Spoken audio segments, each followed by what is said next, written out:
Dahil Nutrition Month ngayon, sumali si Sachana ng Lakan at Lakambini dito sa aming barangay.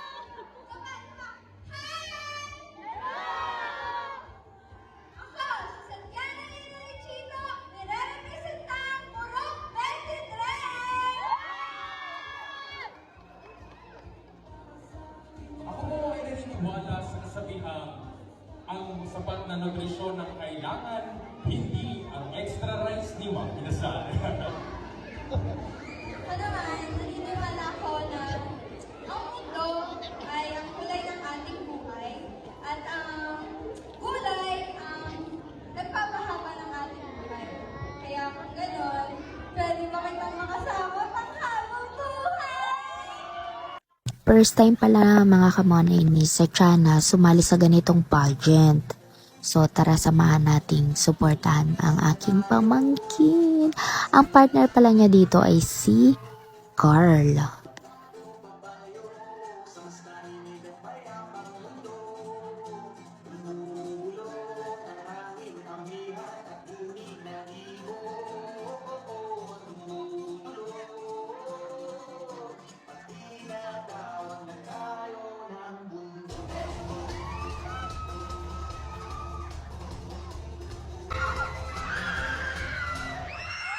Ang ibang kalahok naman ay sumayaw din at umakting.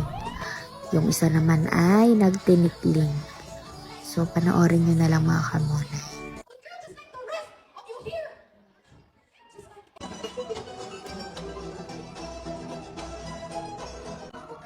Babasa po ay ang ating mga judges. Okay? Bawat purok nag-ready ng kanilang costume at gawa ito sa recycled materials.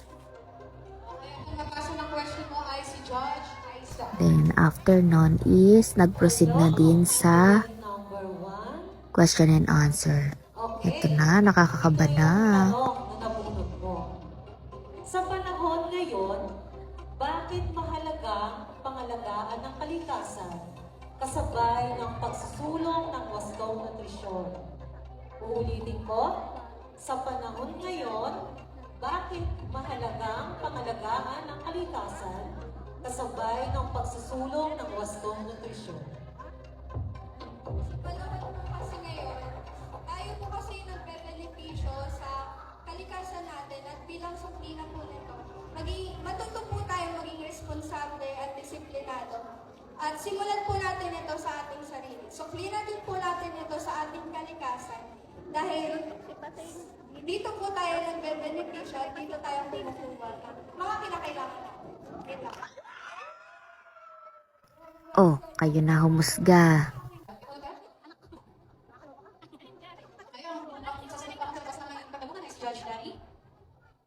Ayan, good afternoon, Mr. Kapini. Bilang kakabini ng nutrisyon, paano mo magiging inspirasyon ang komunidad? Ulitin ko po, bilang kakabini ng nutrisyon, paano mo magiging inspirasyon ang inyong komunidad?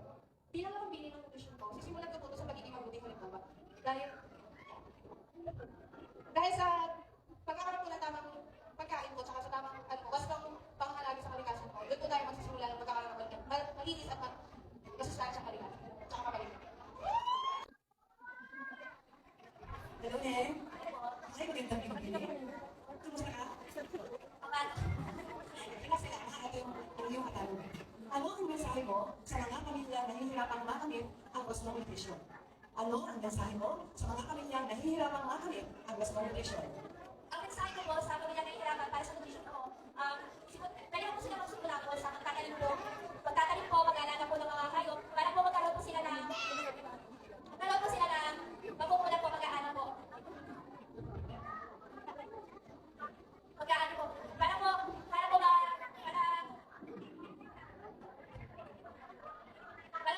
may nakuha po sila, para sa pamamagitan po yun, meron po sila makapunan siya po sa ano, para sila. Hindi na po yan ni Judge Aiza. Hello, candidate number 4. Ready ka na ba sa iyong tanungan ngayong araw nito? Okay. So, ano ang masasabi mo sa kasabihang ang kalusugan ay kayamanan? Uulitin ko, ano ang masasabi mo sa kasabihang ang kalusugan ay kayamanan.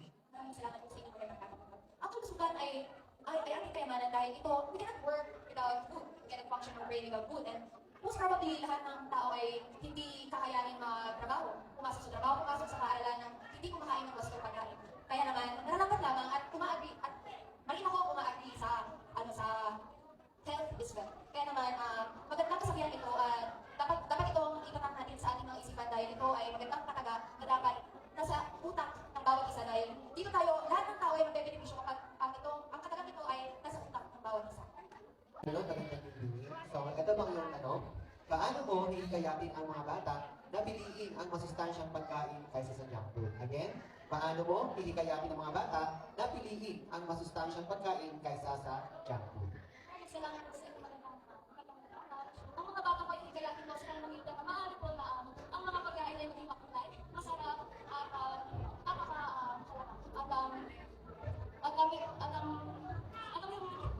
nasabihin ko po sa kanila na magpakahalaga po ng mga gulay, butas, dahil ito po nakakadagdag talino sila ang nakakatulong po sa kalulan ng kanilang mga pangarap. Ikaw din sasagot? Hinatid mo lang. Siyempre wala ka lang choice. Ito na yung question mo kay Judge Darling na magagaling yan. Good luck. Hi, magandang pinipili. Okay ka na? Kinakabahan ako. Sige, enjoy mo lang. Exhale. Ito lang yung tanong. Kung bibigyan ka ng pagkakataong mag-iusap ng isang nutrition program sa inyong barangay, ano ito? Kailin mo. Kung bibigyan ka ng pagkakataong mag-iusap ng isang nutrition program sa inyong barangay, ano ito? Maraming salamat po sa napakagandang tanong. Kung ako ba ay bibigyan ng pagkakataon para maglusad ng isang program sa aming barangay, ito po ay ang Nutri Kaalaman sa bawat tahanan. Dahil sa panahon po ngayon, dapat po sa ating tahanan nagsusimula ang nutrisyon. Maaari po tayong magturo sa ating mga anak kung paano magtanim, kung paano alagaan ang ating kalikasan para po pagdating man nila sa paglabas nila ng kanilang mga tahanan, ay meron na po silang alam tungkol sa programa ito. Yun lamang po. After ng question and answer, ito na yung iniintay natin mga kamona, yung awardee. Sino kaya ang magja-champion? Sino ba? Baka ayaw niyo po na second brother. Heading number 2, Purok 24! Congratulations po sa aming nakakabili ng Purok 24 pala yung nanalo bilang second place at ito naman yung sumunod yung first place. Heading number 6, Ang first place pala ay ang Purok 31. Hulaan nyo, sino ang champion? Sino pa nga ba? E di ang 22 at 23. Congratulations sa Chana and Carl. Proud kami sa inyong dalawa. Congratulations Lakan and Lakambini 2026 of Francisco, Tagaytay City. Pero syempre, may pangako ako sa kanya. Pag nanalo siya is mag-ESB kami. So, ito na yun. Congrats, ate yan. Asan yung ano dito? Dahil pala dinala mo yung plake mo. Asan yung ano dito? Dahil pala nag-corona ako. Ano sa'yo ate? Dahan-dahan lang. Saya ka? Aba, wala pang kain niya. Napagod at nagutom. Mamaya. Uy, aaura si tita mo. Hanggang dito na lang mga kamanay. Thank you for watching. Bye!